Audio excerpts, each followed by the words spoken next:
नमस्ते, मैं मधुरिमा श्रीवास्तव। आज हम बात करेंगे तारे, तारामंडल और अपने सूर्य के बारे में। तो सबसे पहले शुरुआत करते हैं तारों से। आकाश में बहुत सारे चमकीले तारे दिखाई देते हैं। तो तारों की जो चमक है, वो इसकी पृथ्वी से दूरी कितनी है, उनका आकार क्या है, उनका तापमान क्या है, इस पर निर्भर करती है। तो तारों को जो है वो वैज्ञानिकों ने कई टाइप्स में बांटा है। उनके तापमान के हिसाब से, उनके रंग के हिसाब से। वो है ओ टाइप से लेकर एम टाइप तक के। तो ओ जो है वो सबसे ज्यादा चमकीले, ज्यादा टेम्परेचर वाले तारे होते हैं और ये नीले कलर के होते हैं। ओ टाइप के बाद आते हैं बी टाइप के तारे। और बी टाइप के तारे जो होते हैं वो भी बहुत ज्यादा गर्म होते हैं और हल्के नीले कलर के। इसके बाद आते हैं ए टाइप के तारे, जो सफेद कलर के होते हैं। और इसके बाद ए टाइप के बाद आता है एफ टाइप के तारे। एफ टाइप के तारे जो होते हैं वो हल्के पीले कलर के या हल्के पीले सफेद कलर के, इस तरह से होते हैं। और उसके बाद आते हैं जी टाइप के तारे, जैसा कि अपना सूर्य है, जी टाइप का तारा है और ये पीले कलर के होते हैं। उसके बाद आते हैं आपके के टाइप के तारे, जो नारंगी होते हैं। तो और सबसे लास्ट में आते हैं एम टाइप के तारे। तो एम टाइप की जो तारा होता है वो लाल कलर का होता है और वो सबसे ठंडा होता है। ठंडा का मतलब ठंडा नहीं होता, लेकिन अपेक्षाकृत ठंडा होता है। जितने भी मैंने आपको टाइप्स बताए, तो जो ओ टाइप से लेकर आप नीचे उतर रहे हैं, नीचे क्रम में जा रहे हैं, यानी सबसे गर्म, फिर उससे कम गर्म, फिर उससे कम गर्म। तो अगर ऐसा देखा जाए तो सबसे कम गर्म होता है एम टाइप का तारा, क्योंकि तारे तो बहुत ज्यादा गर्म होते हैं। तो उसमें अपेक्षाकृत तो ये एक क्रम बनाया गया है, जिससे कि हम जान पाए कि अगर कोई नीला तारा है तो इसका मतलब है कि वो सबसे ज्यादा जो है वो गर्म तारा है, सबसे ज्यादा उसका टेम्परेचर होगा। तो ये हो गया तारों का को हम कैसे जान पाते हैं कि कौन सा तारा ज्यादा गर्म है, कौन सा तारा अपेक्षाकृत ठंडा है। तो आपको मैंने ओ से लेकर एम तक का टाइप बताए। तो ये हो गया। अब आते हैं हम तारामंडल पे। तो जब हम आकाश में देखते हैं तो बहुत सारे तारों का एक समूह होता है। जब बहुत देर तक आप देखो तो आपको एक कुछ तारे ऐसे दिखाई देंगे कि अगर उनके डॉट डॉट, या मान लीजिए वो एक आकृति सी बनाते हैं, अगर हम कल्पना करें तो। जैसे कि मान लो कि अगर हम तारों को डॉट मान लें, बिंदु मान लें, और उनको अगर मिलाएं, है ना, तो ऐसा लगता है कि कोई एक वस्तु की या एक व्यक्ति की या एक जानवर की आकृति बन रही है। तो ऐसा ही जो मतलब इस तरह की जो आकृति वाले समूह हैं वो कहलाते हैं तारामंडल या कॉन्स्टिलेशन, इंग्लिश में इसको कहें तो। अंतरराष्ट्रीय खगोलीय संघ, इंटरनेशनल एस्ट्रोनॉमिकल यूनियन, यानी IAU, ठीक है, इसके द्वारा अगर देखा जाए तो उन्होंने आधिकारिक रूप से 88, यानी 88 कॉन्स्टिलेशंस को मान्यता दी है, यानी तारामंडलों को। अब इनमें भी बहुत सारे 88 तारामंडल में से हम कुछ तारामंडल के बारे में जानेंगे। तो उनमें जो, अगर हम सबसे पहले बात करें तो सप्तऋषि तारामंडल, क्योंकि इसका हमारे भारतीय ज्योतिष, भारतीय संस्कृति में बहुत मान्यता है, महत्व है। तो इस सप्तऋषि तारामंडल को अगर हम भारत में कहें तो 7 ऋषियों के नाम पर, क्योंकि इसमें 7 स्टार्स हैं, 7 तारे हैं, और उनको भारतीय ऋषियों के नाम पर इसका नाम है। भारत में जो ऋषि हैं, चलिए मैं बताती चलती हूँ कि कौन कौन से ऋषियों पर इन जो तारों का नाम है रखा गया है। तो ऋषि हैं जिन पर ये तारे हैं, जो 7 तारे हैं, उनको किस ऋषि के नाम पे रखा गया है। इन तारों का नाम भारत के 7 ऋषियों के नाम पे है। तो है ये क्रतु, पुलह, पुलस, अत्रि, अंगिरस, वशिष्ठ और मारीच। तो इनके नाम पर जो है 7 तारों का नाम है, और इसको कहते हैं सप्तऋषि तारामंडल। जो इंग्लिश में है इसको कॉन्स्टिलेशन बोलते हैं तारामंडल को। और इस तारामंडल का नाम है उर्सा मेजर, ठीक है। उर्सा मेजर बोलते हैं, इसके कई नाम है। उर्सा मेजर भी है, ग्रेट बियर बोलते हैं, बड़ा भालू, ग्रेट बियर भी बोलते हैं, बिग डिपर भी बोलते हैं। तो ये कई नामों से जाना जाता है। और भारत में मैंने जैसे बताया सप्तऋषि, यानी 7 ऋषियों के नाम पर इसका नाम है। और मैंने अभी इन ऋषियों के नाम आपको बताए। और ये जो, अगर हम इसको, इसका आकार देखें तो एक क्वेश्चन मार्क की तरह, यानी प्रश्न के चिन्ह की तरह से इसका है, या फिर एक पतंग की तरह से दिखाई देता है, जिसमें कि 4 जो हैं चौकोर तारे और 3 तिकोने तारे, यानी इस तरह के 7 तारे हैं। और जो ऊपर के 2 तारे हैं, अगर उनको हम पॉइंट मान के एक लाइन खींचें और उसे आगे बढ़ाएं, तो वो ध्रुव तारे की तरफ संकेत करता है। अब ये जो ध्रुव तारा है, इसको इंग्लिश में पोलरस स्टार बोलते हैं। और ये पोलरस स्टार जो है वो उर्सा उर्सा माइनर एक कॉन्स्टिलेशन है, यानी तारा मंडल है, उसका एक तारा है। और ये बहुत बहुत सूर्य से बहुत बहुत बड़ा है, यानी सुपर जाइंट कह सकते हैं इसको। तो ये बहुत बड़ा है। और अगर देखें तो जैसे सूर्य से पृथ्वी की दूरी 15 करोड़ किलोमीटर है, और इसको से जब अगर सूर्य से जो प्रकाश आता है उसको लगभग जो उस अगर दूरी में नापे प्रकाश जितने में आता है, तो 8 प्रकाश मिनट है, यानी 8 मिनट में प्रकाश जो है, या 8 मिनट 20 सेकंड लगभग में सूर्य का प्रकाश पृथ्वी तक आ जाता है। लेकिन इसकी दूरी सूर्य से पृथ्वी की दूरी के खरबों गुना है।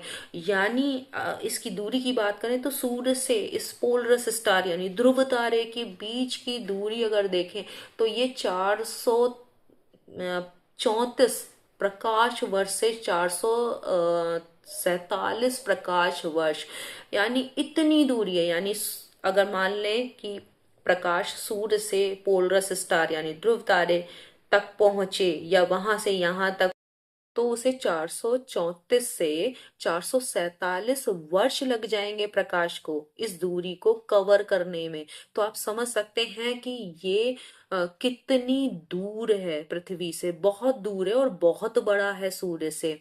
तो ये है हो गया पोलरस स्टार के बारे में। इसी तरीके से एक सूर्य का एक पड़ोसी तारा, यानी सूर्य से जो सबसे पास का तारा है, तो सूर्य के सबसे पास का तारा है प्रोक्सिमा सेंटोरी। तो प्रोक्सिमा सेंटोरी जो है वो सूर्य से 4 प्रकाश वर्ष दूर है। यानी सूर्य से प्रोक्सिमा सेंटोरी तक प्रकाश को पहुंचने में 4 वर्ष का टाइम लगेगा। तो ये भी सबसे पास है, यानी सूर्य से बहुत बहुत दूर और बहुत बहुत बड़े तारे हैं। तो ये प्रोक्सिमा सेंटोरी जो है वो सेंटोरियस तारामंडल यानी कॉन्स्टिलेशन, सेंटोरियस कॉन्स्टिलेशन का एक तारा है। और इसके जो ये 2 और जो तारे हैं बड़े तारे, अल्फा सेंटोरी ए और अल्फा सेंटोरी बी के साथ ग्रुप बनाता है, तो इसको अल्फा सेंटोरी सी भी कहते हैं, प्रॉक्सिमा सेंटोरी को। तो ये था जो सूर्य के सबसे पास का तारा।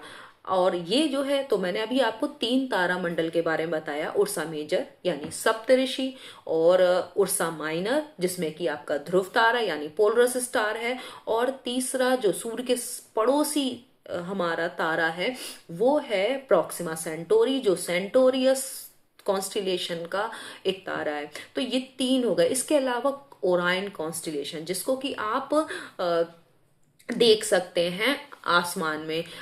मैंने अब जो मैंने अभी अब सप्तऋषि के बारे में बात की, और एक ओरायन कॉन्स्टिलेशन। अब ये ओरायन के बारे में थोड़ा और बता दूं कि प्राचीन यूनानी जो थे, जब उन्होंने तारों की एक व्यवस्था देखी, तो उन्हें लगा कि एक शिकारी है जो कि अपनी बेल्ट में तलवार लगाए है। तो उनको ऐसा महसूस हुआ। तो उस समय की जो पौराणिक कथाएं थी, जिसमें कि एक जो प्रसिद्ध शिकारी था ओरायन, उसके नाम पर इसका नाम ओरायन कॉन्स्टिलेशन।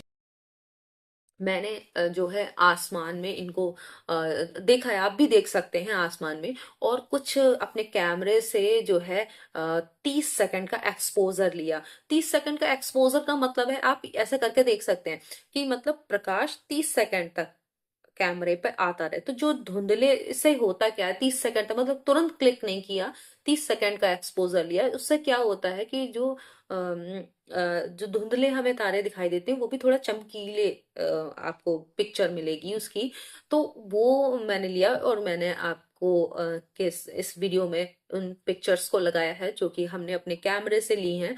तो वो भी आप देखिएगा कि सप्तऋषि एक्चुअल में आपको कैसा दिखाई देता है, और आप भी इसको देखने की कोशिश कीजिएगा। तो ओरायन की बात करें कि जो ओरायन कॉन्स्टिलेशन, तो वो कैसा लगता है कि जैसे एक शिकारी है ना, उसकी तरीके से। तो ये बहुत अलग अलग तरीके के आकार के ऐसा ही कैनस मेजर है, और बहुत सारे तारामंडल ऐसे लियो है, सजिटेरियस है, और कैप्रिकॉनस है। तो बहुत सारे आपके तारामंडल हैं, एरीज है।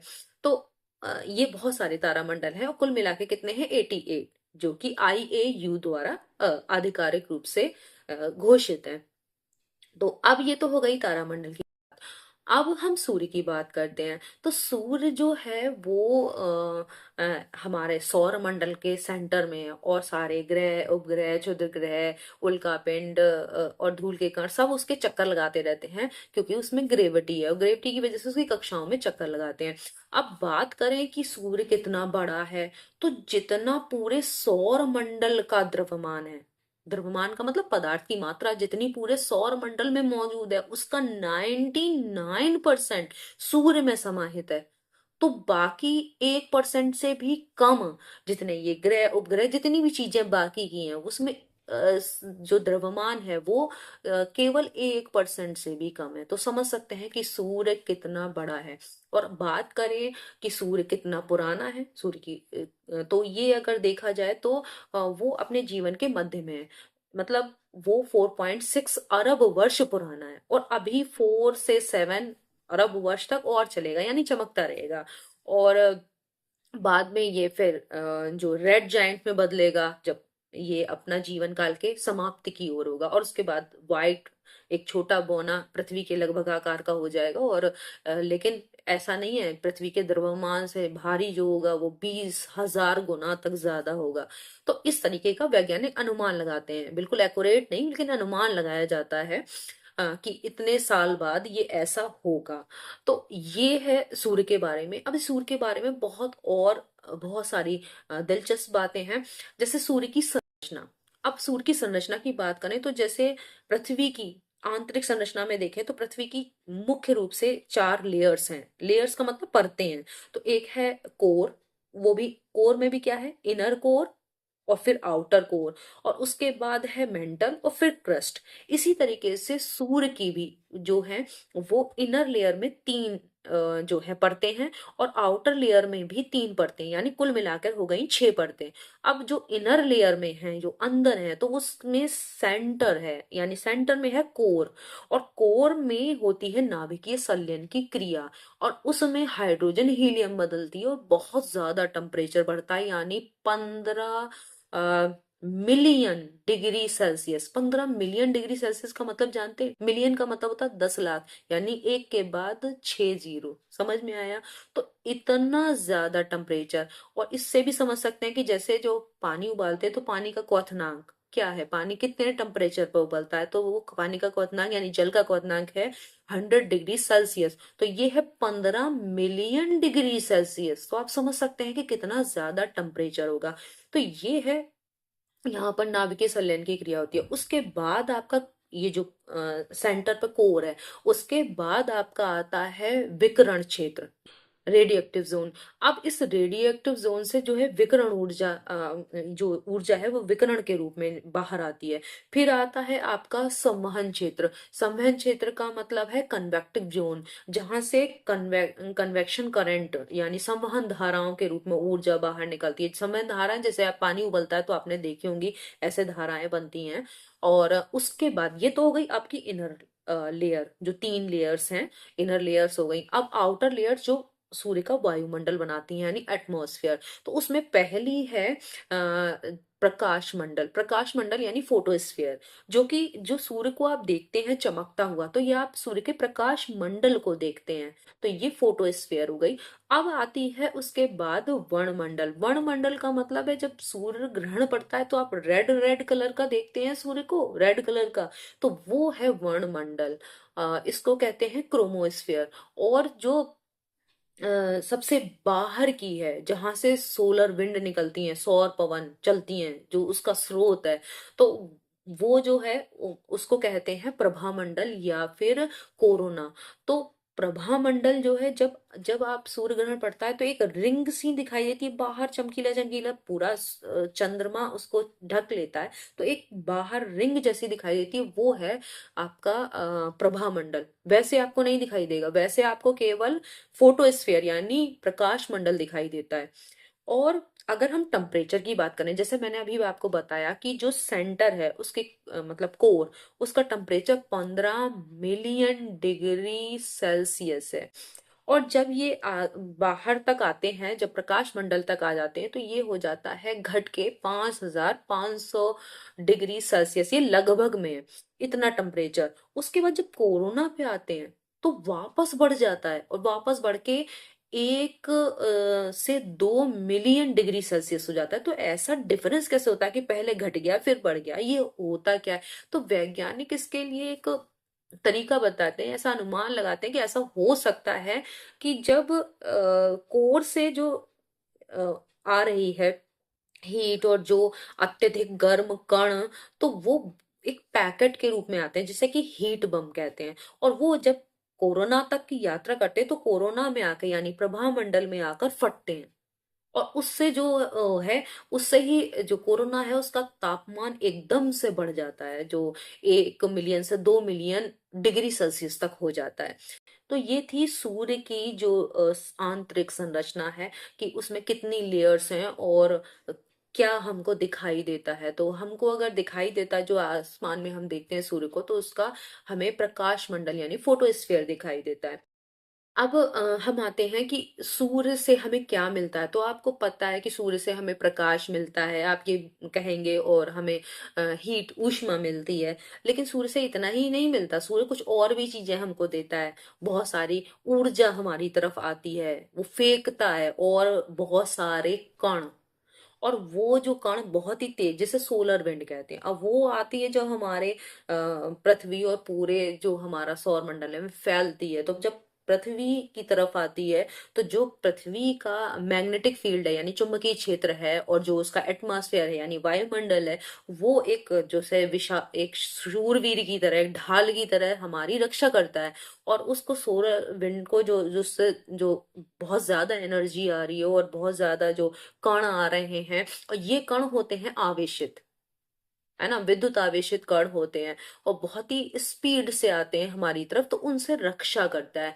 और कभी कभी ऐसा होता है कि जो ये कण है, वो एटमॉस्फेयर को क्रॉस कर जाते हैं, और जो एटमॉस्फेयर की बाहर की लेयर है, और उसमें जो आप जानते हैं एटमॉस्फेयर में हमारे ऑक्सीजन है, नाइट्रोजन है, नाइट्रोजन बहुत ज्यादा मात्रा में है। तो ये सब जो है उससे जब टकराते हैं, इन गैसों से टकराते हैं ये कण, तो बहुत प्रकाश की धाराएं बनती हैं अलग अलग कलर की।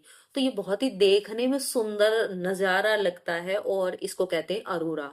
और अगर हम बात करें कि ऑक्सीजन की, तो ऑक्सीजन जो है जब क्रिया करती है, तो वो लाल और हरे रंग का प्रकाश देती है, उत्पन्न करती है। और जो नाइट्रोजन है वो नीले और बैंगनी कलर का। तो ये बहुत ही सुंदर सा एक आसमान में आपको दिखाई देता है। और इसके पिक्चर्स मैंने लगाए हैं, देखिएगा, बहुत ही सुंदर होता है ये। और जहां पर भी, ऐसा नहीं कि ये पृथ्वी पर ही अरोरा दिखाई देता है, लेकिन जहां पर भी, जिस ग्रह पर भी वायुमंडल है, वहां पर अरोरा आपको ये दिखाई देगा, बृहस्पति पे भी दिखाई देगा। तो इस तरीके से ये चीजें सूर्य से आती हैं। तो ये अरोरा क्या है, इसको आपने समझ लिया। अब बात करते हैं कि सूर्य अपना एक चक्कर यानी घूर्णन, अपने ही धुरी पर जो घूमना, घूर्णन जो है वो कितने दिन में कर लेता है। तो सूर्य को अपना एक घूर्णन करने में 27 औसतन, अब औसतन क्यों कहा गया, 27 दिन का टाइम लगता है। तो अगर हम औसत इसलिए कहा क्योंकि जैसे पृथ्वी की तरह कोई ठोस सतह तो है नहीं कि वो अपना 24 घंटे में एक चक्कर पूरा कर लेती है लगभग।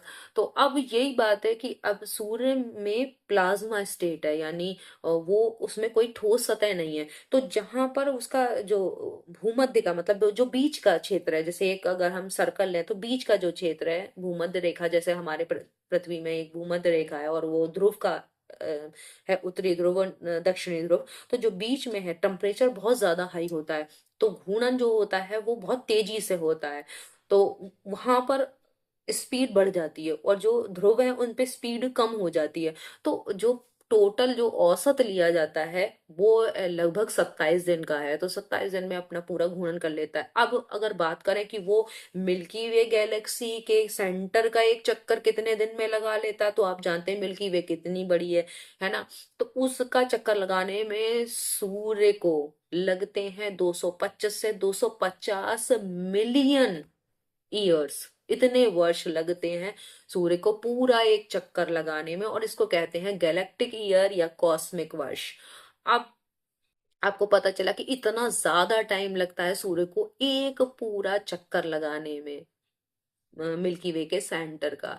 तो अब बात करते हैं कि जैसे कि अभी मैंने प्रॉक्सिमा सेंटोरी के बारे में बात की थी, या हमने पोलरस स्टार यानी ध्रुव तारे के बारे में बात की थी, जो कि किसी कॉन्स्टिलेशन का हिस्सा थे। तो सूर्य भी क्या किसी कॉन्स्टिलेशन का यानी तारामंडल का हिस्सा है? तो ऐसा नहीं है। तारामंडल, जो तारे बनाते हैं, तारे के समूह जो बनाते हैं तारामंडल, वो बहुत दूर के तारे होते हैं। और जो सूर्य है वो अकेला है, अपने सौर मंडल के यानी ग्रह उपग्रहों के साथ अकेला ही चक्कर लगा रहा है। जो आकाश गंगा है हमारी मिल्की वे, उसके सेंटर करता है, जहां पर कि 13 तारामंडल उसके क्षेत्र से गुजरता है, वो उनके सामने से, ठीक है। 13 जो तारामंडल है यानी कॉन्स्टिलेशन है, जिनमें से कि 12 जो तारामंडल है वो एक राशि चक्र का हिस्सा है। राशि चक्र को इंग्लिश में बोलते हैं ज़ोडिएक। तो उसका हिस्सा है। एक और तारामंडल है जिससे कि सूर्य गुजरता है उसके क्षेत्र से, और उसका नाम है ऑफ्यूचस। ऑफ्यूचस जो है उससे भी उस तारामंडल के सामने से भी यानी उसके क्षेत्र से होकर गुजरता है, लेकिन वो जोडिएक का यानी राशि चक्र का हिस्सा नहीं। कि सूर्य किसी भी तारामंडल यानी कॉन्स्टिलेशन का हिस्सा नहीं है, वो अलग है, वो अकेला है, जो उसका जो मिल्की वे के सेंटर का चक्कर लगा रहा है। तो ये थी जानकारी तारों के बारे में, तारामंडल के बारे में और सूर्य के बारे में। आशा है आपको ये जानकारी पसंद आई होगी। और इससे संबंधित मैंने एक क्विज भी बनाया है, जिसको आप अवश्य कर लीजिएगा ताकि आपकी समझ और पक्की हो जाए। नेक्स्ट वीडियो में हम फिर मिलते हैं, तब तक के लिए धन्यवाद।